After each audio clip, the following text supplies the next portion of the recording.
The rumble of the earth, trembling beneath the feet, and the hoarse roaring of animals that ancient authors compared to thunder. This is how Polybius described the moment when war elephants appeared on the battlefield. These living walls of flesh and bone seemed invincible, weighing up to 5 tons with tusks clad in iron and towers on their backs in which warriors sat. For many soldiers, this was the first and last spectacle of their lives. And yet, the Roman legions, with their iron discipline, found a way to turn this nightmare into a weapon against the elephants themselves. But exactly how they managed to cope with the living tanks of antiquity, you will learn about this further. The Romans first encountered this monstrous weapon during the Pyrrhic Wars at the beginning of the 3rd century BC. When King Pyrrhus of Epirus landed in Italy, he brought with him 20 war elephants. Livy wrote that the Romans had never before seen such creatures. For the legionaries, it was like the sudden appearance of monsters from myths. In the battle at Heraclea, many Roman horses panicked and fled from the smell and screaming of the animals, and the ranks of legionaries staggered under the onslaught of this enormous living mass. These monstrous creatures the Romans called by the word luxa, not as a specific term, but as the embodiment of weight, overwhelming force. But in ancient sources there is also a precise definition.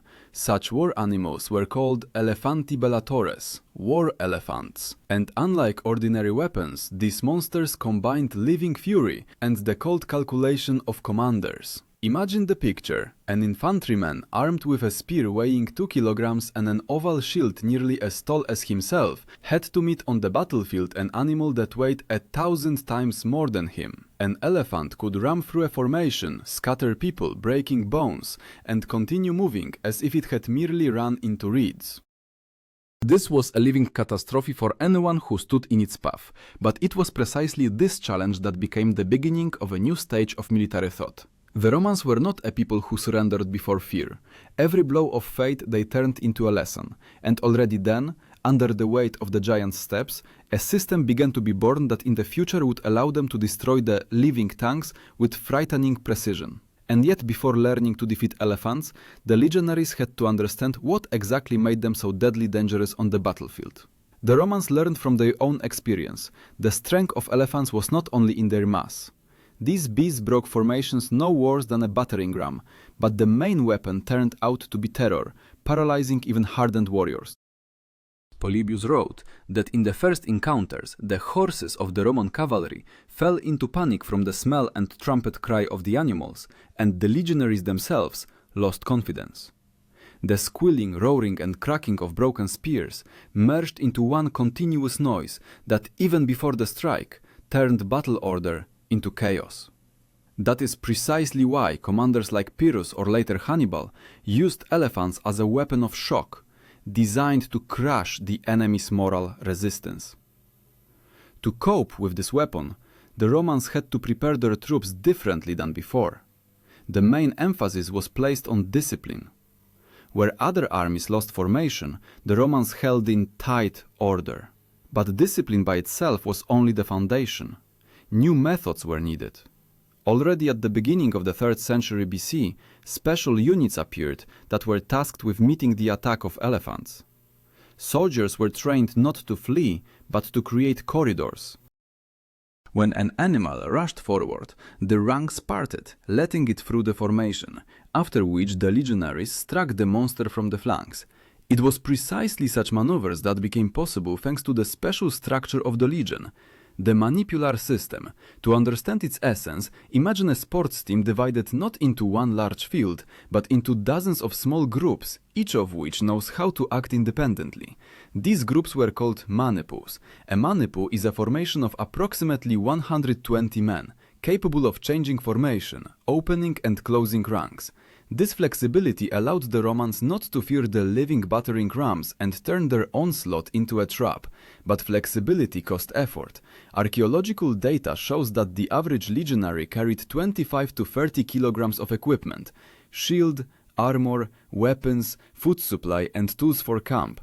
He had to be not just a fighter, but an enduring builder and carrier. Modern researchers compare such a load to marathon runners running with a backpack.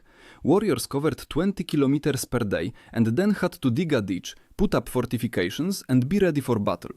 This steely habit of heavy marches and labor turned them into a mechanism capable of withstanding encounters even with monsters.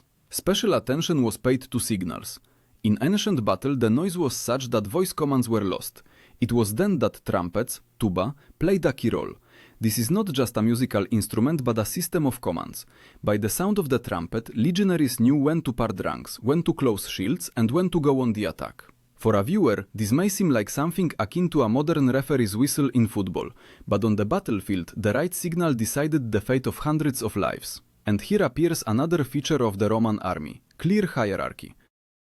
Mid-level commanders, centurions, bore responsibility for each section of the formation. They knew their men by name, and the soldiers knew that it was precisely this officer who would lead them into battle. A centurion was not only a commander, but also an example. His special sign, a staff of vinewood, a symbol of discipline.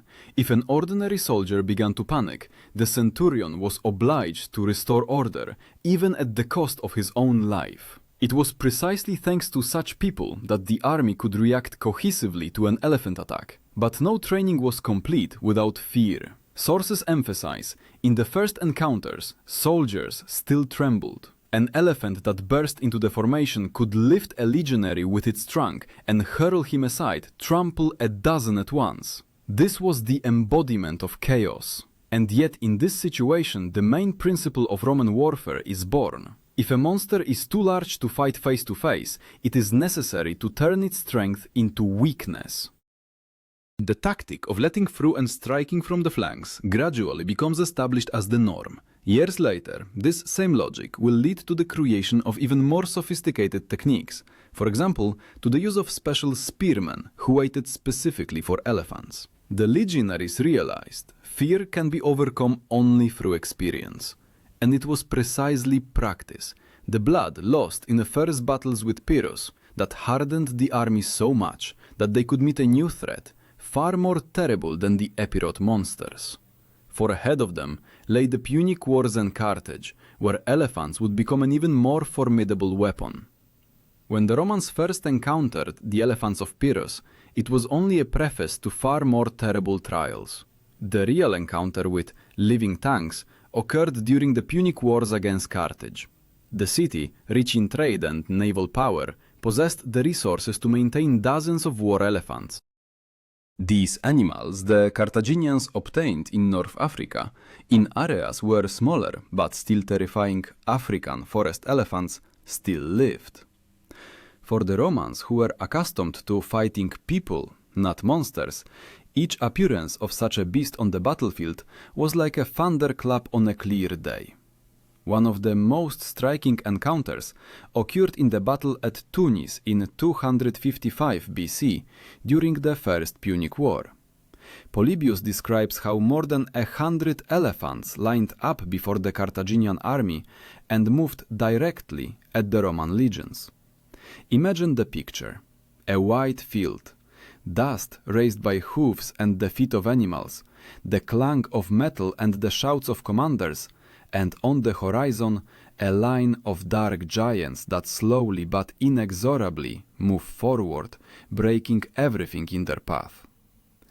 For soldiers standing in the front ranks, this was not just a threat. It was the shadow of death approaching every second. Here, the strength of the Roman structure manifested itself. The ranks of legionaries began to part, like gates, letting the monsters inside. But this was not chaos, but a previously worked-out maneuver. The soldiers knew. An elephant cannot stop abruptly. Its mass makes it inertial, like a heavy cart released down a mountain. And it was precisely this inertia that the Romans turned into a weapon against the enemy. When the animal passed by, spears and javelins plunged into its sides, and archers and slingers struck at the eyes and trunk. Thus the animal lost control and began to rage, often turning against its own Carthaginian masters. To strengthen this effect, the Romans used special weapons, long spears with sharpened iron tips. Such spearmen were called astati, heavy infantrymen of the first lines. But it is important not to confuse. Their role was not limited only to meeting elephants. They were a universal combat unit. However, it was precisely their shields and spears that often became the barrier that had to delay the onslaught at least for a moment, so that the Maniples could have time to regroup. One of the most unusual details that Appian describes was the use of special traps. The Romans dug pits and disguised them with grass or branches. When an elephant ran forward, it fell through and broke its legs. Of course, this did not always work, and many historians doubt the scale of such techniques, but the fact remains. The Romans sought any ways to deprive the enemy of its monstrous advantage. But the main lesson they learned in these battles was not only in tactics but also in psychology. The warriors were taught that the beast is just an animal controlled by a man. If you kill the driver, called a mahout, the elephant turned into a dangerous but disorderly beast. This technique became the key to many victories. Archers and javelin throwers aimed primarily at the drivers.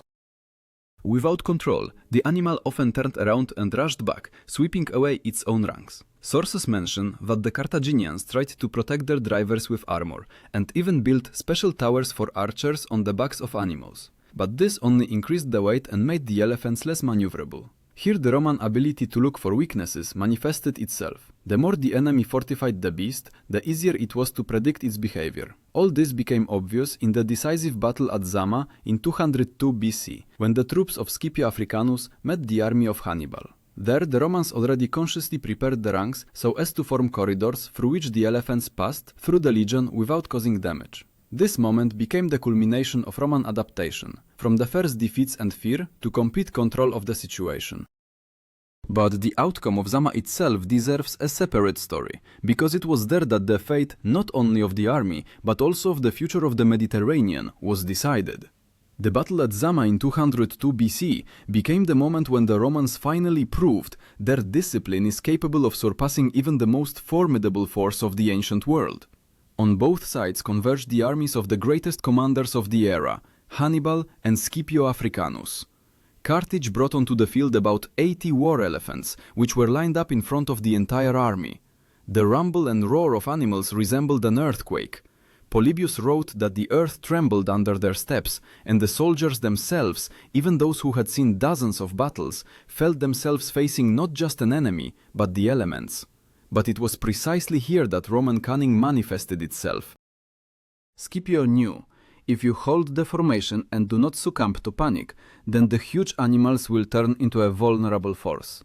He ordered his maniples to form up in an unusual way, not in a dense line, but with wide gaps between units. In these corridors, the legionaries stood in rows, ready to strike, but left space where the elephants were supposed to rush. This tactic had a simple but brilliant essence. The mass of the animal became useless if it was not opposed by a solid wall.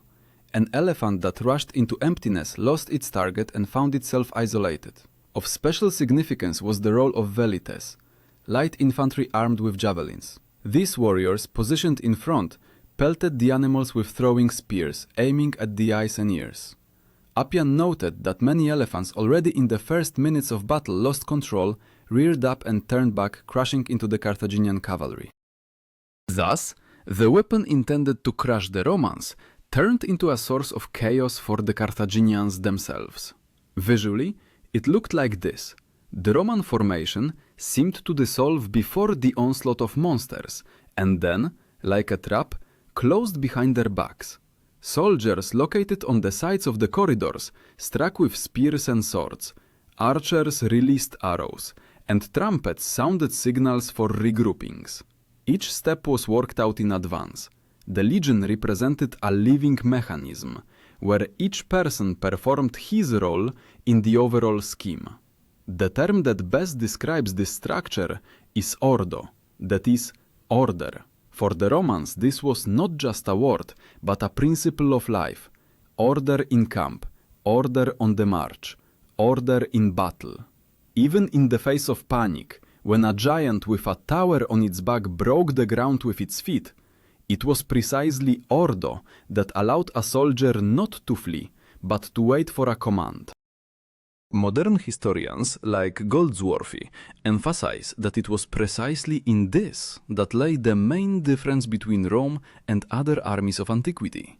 their ability to maintain order where others saw only chaos. The fighters themselves felt this physically. Archaeological finds show that their shields, scutums, weighed about 10 kilograms and swords, gladiuses, about 1 kilogram. Holding such mass in their hands for hours, the legionaries became accustomed to the load and could act without fuss.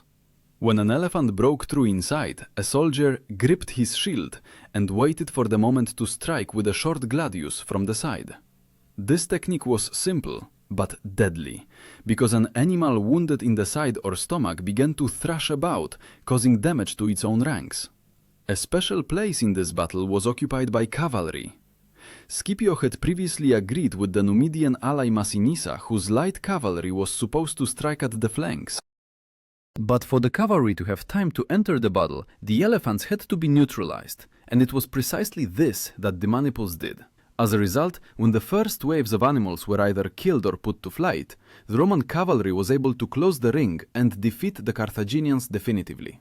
According to the testimonies of ancient historians, Carthage's losses were horrifying. Up to 20,000 killed and as many captured. By comparison, the Romans lost about 1,500 men. The contrast is colossal. The terrible weapon on which Hannibal had bet turned out to be practically useless. It was precisely after Zama that elephants gradually lose significance as a decisive factor of war. The Romans proved that discipline and order can surpass mass and fear. But the animals did not disappear from battlefields instantly. In subsequent decades they were still used by Rome's opponents, but their effect became weaker and weaker. From this moment on, the Romans no longer perceived living tanks as monsters, but rather as a predictable element of tactics that could be turned against the enemy. But what became of the very image of the elephant in Roman culture, and how it turned from a terrifying weapon into a symbol of victory? It is precisely this that will become the next stage of our story. After Zama, the Romans stopped seeing elephants as mythical monsters.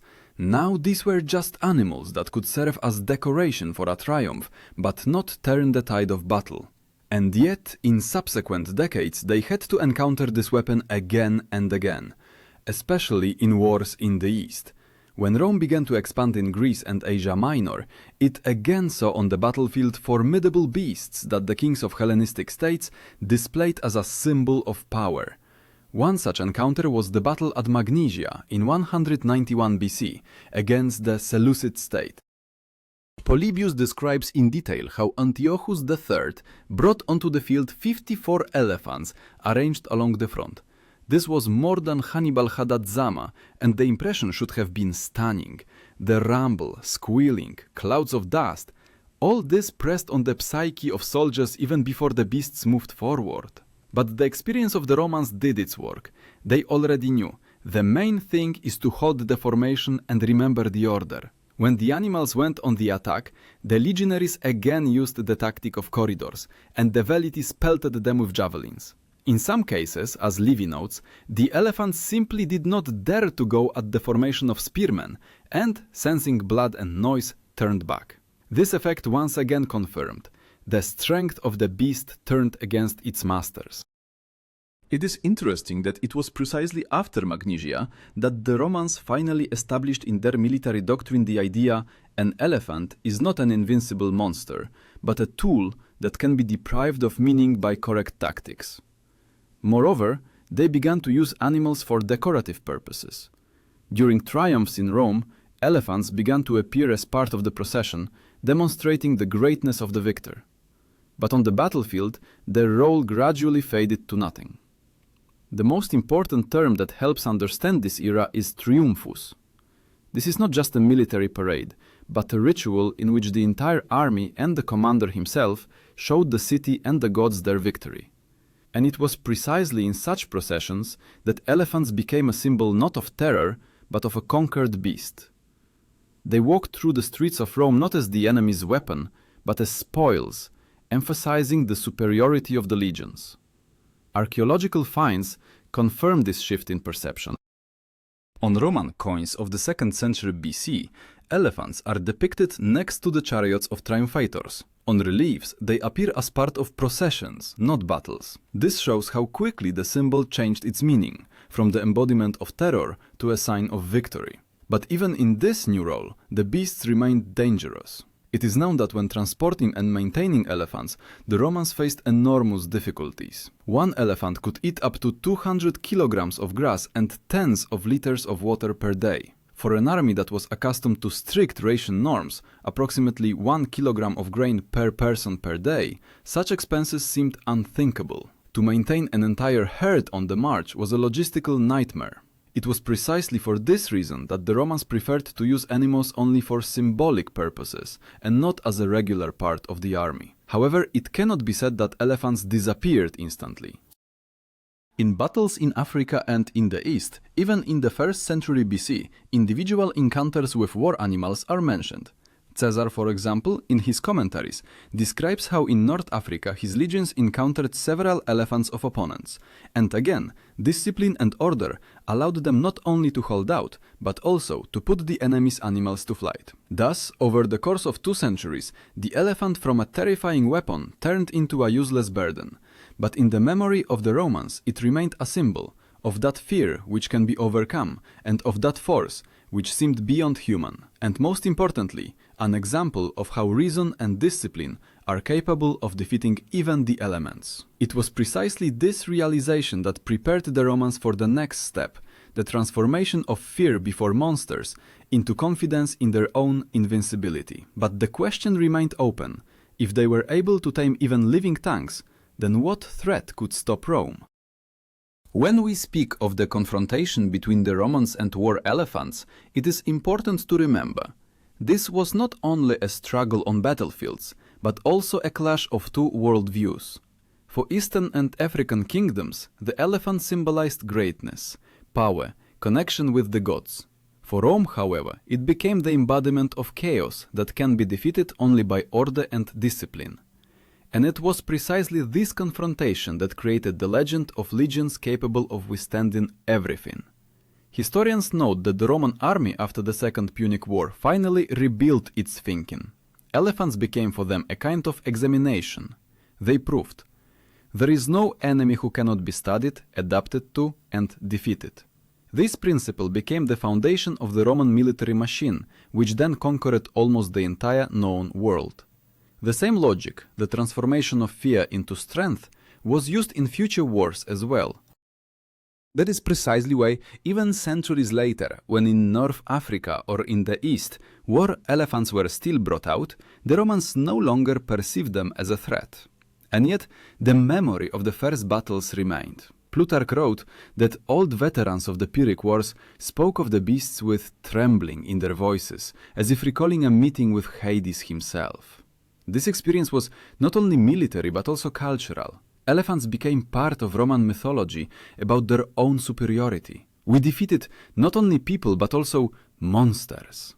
The term that best reflects this transition is virtus. For the Romans, this was more than valor.